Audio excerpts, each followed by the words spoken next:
اللهم صل وسلم وبارك عليك يا حبيبي يا رسول الله. عاملين ايه يا احلى متابعين في الدنيا؟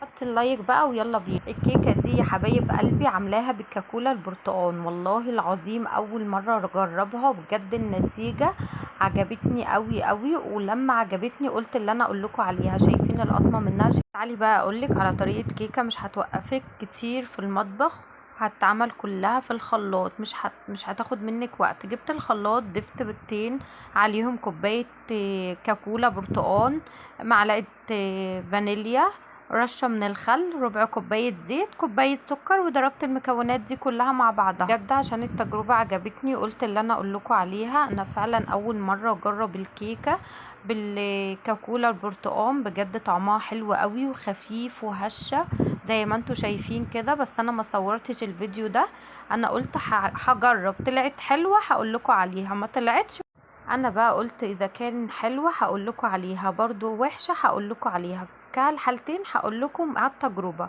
بس بجد اللي لسه ما جربش الكيكة بالكاكولا البرتقال فايته كتير، عايزاكم تجربوها، سهلة جدا. وحطيت كوباية وربع دقيق في البولة، وعليهم باكو بيكنج باودر وذرة من الملح، وقلبت المكونات الجافة مع بعضها، ونزلت بالخليط اللي في الخلاط، ودهنت الصينية زيت ورشة من الدقيق. وادي الجمال، شايفين الجمال يا حبايبي؟ الجمال عدى الكلام. بجد بجد كانت التجربة حلوة وعجبتني. يا رب يا حبايب قلبي يصلح ما بين ايديكم. ما تنسوش تصلوا على النبي في الكومنتات. بجد يا جماعة السفنجة قدامكم كده بجد هشة وحلوة قوي. على فكرة يا جماعة ده اللون بجد بتاعها حلو قوي، هي مش محروقة ولا اي حاجة. بس انا الاضاءة عندي كانت ضعيفة شوية، ما صورتش اصلا يعني باللينج لايت.